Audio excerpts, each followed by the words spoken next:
कि 400 सीटों का ख्वाब देखने वाला 300 का इंसाफ भी पूरा नहीं कर सका। एक चाय बेचने वाला वज़ीर आज़म कैसे बना? तो अवाम ने दिया है सरप्राइज़ इस तरह दिया है कि जिस तरीके से 8 फरवरी को पाकिस्तान के अंदर अवाम ने अपने पॉलिटिशियंस को दिया, सेम एज़ लाइक वही सरप्राइज़ अवाम ने मोदी साहब को दिया। मोदी इतने काम कर रहे हैं हिंदुओं के लिए, लेकिन हिंदू फिर मोदी के साथ चलने को तैयार ही नहीं है। के अंदर मोदी साहब जो लेकर चले थे आरएसएस का नज़रिया, अवाम ने तो कर दिया उसको मुस्तरद कि भाई हम तेरे नज़रिए पे अब नहीं चलते।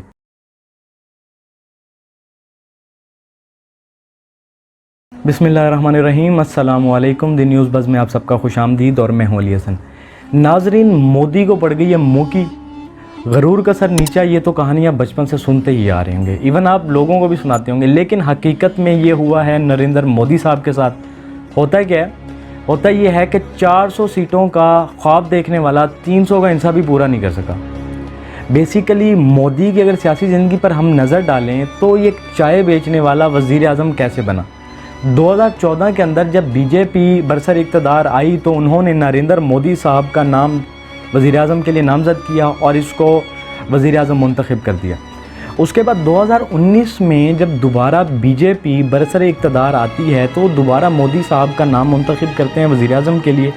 और उसके बाद इस तरह 2019 में भी जो आम इंतखाबात हुए उसमें भी नरेंद्र मोदी साहब जो हैं वो वज़ीर आज़म मुंतखब होते हैं। 2019 में दोबारा नरेंद्र मोदी साहब आरएसएस की मुहिम जोई पर पैरा अमल करते हैं और 300 से ज़ायद नशिस्तें हासिल कर दोबारा वज़ीर आज़म की सीट पर मुंतखब हो जाते हैं।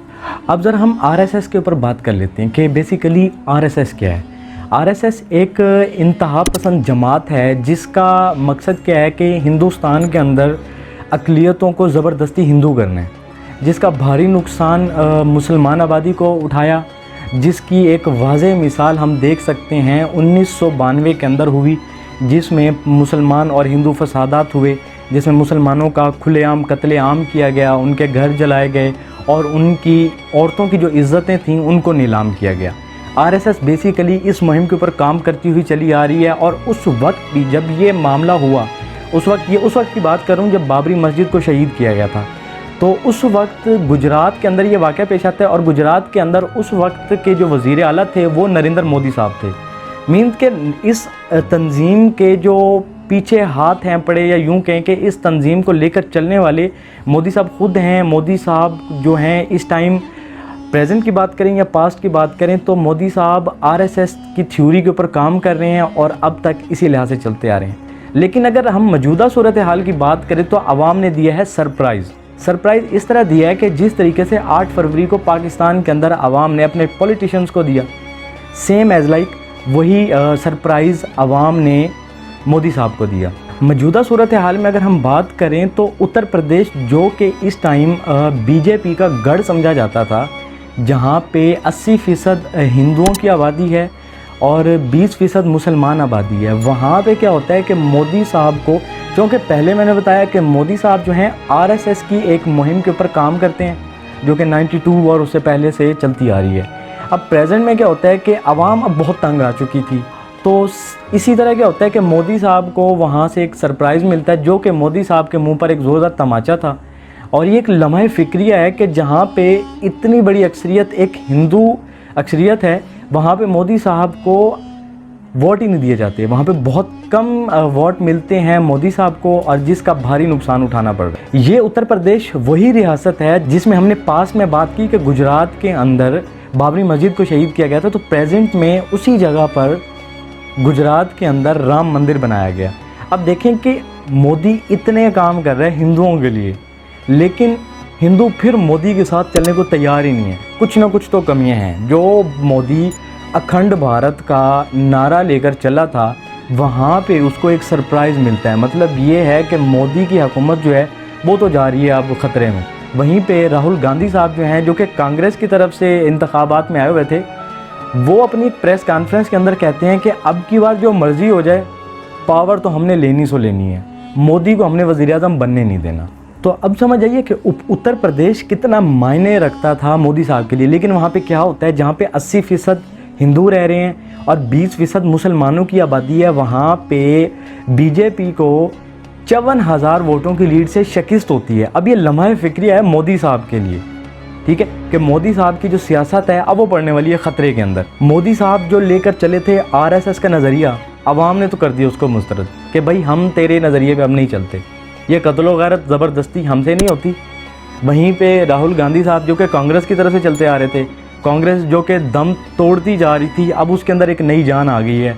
और उनका क्या नज़रिया था, वो लोगों में चाह रहे थे कि हम लोगों की गरीबी मिटाएंगे, हम लोगों के अंदर एक अच्छा शऊर लेके आएंगे, उनको तरक्की की तरफ लेके जाएंगे। वो जो आरएसएस वाला नज़रिया है उसको पूरी तरह से सफाया कर दिया गया, ठीक है। अब ये उत्तर प्रदेश को माइंड में रखिएगा कि किस तरीके से, कितनी गंदी लीड के साथ मोदी साहब को वहाँ पे तमाचे बड़े हैं। ये हार नहीं है मोदी साहब के लिए। जहाँ पे मोदी साहब 10 साल से कंटिन्यूसली हुकूमत करते आ रहे हैं, वहीं से जहाँ से अक्सरियत मोदी साहब के लिए आती है, वहीं से थप्पड़ों की बरसात हुई है मोदी साहब के मुंह के ऊपर। अब देखें, बात ये है कि जो वो कहते हैं ना कि जब गीदड़ की मौत आती है तो गीदड़ शहर की तरफ भागता है। अब मोदी साहब के ऊपर जो प्रेशर था, मोदी साहब को पता चल चुका था कि मेरे साथ अब क्या होने वाला है। रिसेंटली जो मोदी साहब ने एक प्रेस कॉन्फ्रेंस की जहाँ पे बहुत बड़ी बड़ी हाँक रहा था, वहाँ पे वो जो चंद पहलू हैं नोट करने वाले, अगर उनको नोट किया जाए तो मोदी साहब के चेहरे पर बाकायदा क्लियरली नुमायाँ हो रहा है कि ये अब हार की तरफ जा रहा है। उसके गिरते हुए आंसू इस बात की गवाही हैं। वो एक सिंपैथी लेने के लिए उसने ये सब ड्रामा किया है कि अवाम मुझे सिंपैथी मिलेगी, अवाम का साथ मुझे मिलेगा और मैं फिर दोबारा से बरसर इक़्तिदार आ जाऊँ। लेकिन अवाम अब करती कुछ, दिखाती कुछ है, करती कुछ और है। अवाम अब बहुत समझदार हो गई है। अगर हम बात करें ना पाकिस्तान के अंदर की, अगर हम बात करें कि रिसेंटली 8 फरवरी को क्या हुआ कि अवाम ने दिखाया कुछ, किया कुछ, भाई हर जगह अब सेम कंडीशन है।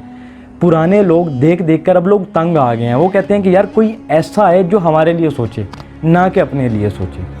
मौजूदा जो कि अब तक के इंतखाबात के नताइज आ रहे हैं उसके ऊपर अगर हम बात करें मौजूदा नताइज की जो कि इस टाइम तक सामने आ चुके हैं, तो बीजेपी ने हासिल किए हैं 239 सीटें, और उसके बाद अगर कांग्रेस की बात करें तो उसने हासिल किए हैं 233 सीटें। तो इसके लिए बीजेपी को 272 की सादा अक्सरियत के साथ आगे आना होगा, वरना अपना फ्यूचर भूलें, बिल्कुल दूर चले जाएं। क्योंकि अब मैं बात करने लगा हूँ राहुल गांधी साहब की, क्योंकि रिसेंटली प्रेस कॉन्फ्रेंस के अंदर राहुल गांधी साहब ने ये क्लियरली कह दिया कि हमें जो मर्ज़ी करना पड़े हम करेंगे, लेकिन मोदी साहब को अब हमने वज़ीर-ए-आज़म बनने ही नहीं देना।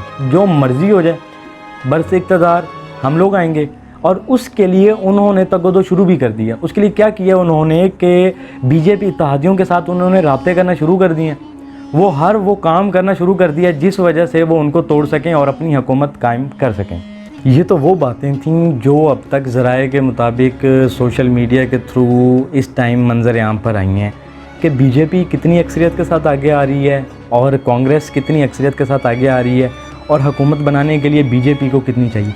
लेकिन अगर कुछ पहलुओं को अगर नोट करें ना, तो वो ये थी कि बीजेपी पिछले 10 सालों से या 1992 से आरएसएस की थ्योरी लेकर आके चल रही थी, ठीक है, जिसमें काफ़ी नुकसानात उठाने पड़े हैं भारत को। मैं ये नहीं कहूँगा कि मुसलमानों को नुकसानात उठाने पड़े, वहाँ पे ईसाइयों को नुकसानात उठाने पड़े, वहाँ पे सिखों को नुकसानात उठाने पड़े, मैं ये बात नहीं कहूँगा। क्योंकि किसी मुल्क के अंदर वहाँ के जो बासी हैं वो पूरा का पूरा एक मुल्क हैं, वो उसका हिस्सा हैं। तो मैं कभी भी इस चीज़ को डिक्लेयर नहीं करूँगा कि मुसलमानों को नुकसान हुआ, सिखों को नुकसान हुआ। ये ज़्यादती होगी, एक सिलेक्टेड तबके को नॉमिनेट करके बाकी तबकों को महरूम करना होगा। मैं बात कर रहा हूँ जनरली, ग्लोबली मैं बात करूँगा। उसमें यह है कि आरएसएस की थ्योरी के मुताबिक जब मोदी इस टाइम तक चलता आ रहा था, वो ज़बरदस्ती वाले साहब दंगे फसादात, आए दिन एक नई वीडियो, आए दिन एक नया दंगा, आए दिन एक नया फसाद वो सोशल मीडिया पर आपको देखने को मिलता था कि बीजेपी की तरफ से ये कारनामा सरअंजाम दे दिया गया, जिस वजह से वहाँ की आवाम आरएसएस की इस थ्योरी से, मोदी साहब से बहुत तंग आ चुकी थी और वो अब इससे जान छुड़वाना चाह रही थी। वहीं पे उम्मीद की किरण जो बन के आए आवाम के लिए, वो थे कांग्रेस, जो कि अब तक दम तोड़ रही थी, जिसकी शायद उम्मीद ही किसी को नहीं थी कि ये होगा। लेकिन राहुल गांधी साहब और उसकी टीम की कोशिशों की वजह से आज कांग्रेस दोबारा एक ज़िंदा जान बन के सामने आ गई है। या यूँ करके जिस तरीके से हर साल पाकिस्तान के अंदर एक नारा लगता है, कल भी भुट्टो ज़िंदा था, आज भी भुट्टो ज़िंदा है, तो वहाँ का भुट्टो कांग्रेस है, वो ज़िंदा हो गया। ठीक है भाई। तो जो कांग्रेस का नज़रिया था वो क्या था? कांग्रेस का नज़रिया था कि हम तुम्हें मुश्किलात में हम तुम्हारे साथ खड़े हैं हम तुम पे इस तरह की कोई भी वो ज़बरदस्ती नहीं करेंगे। जो तुम्हारी अक़लियतों को एक हक़ हासिल होना चाहिए, उसी हक़ के साथ आप अपने तरक्की की तरफ चलें।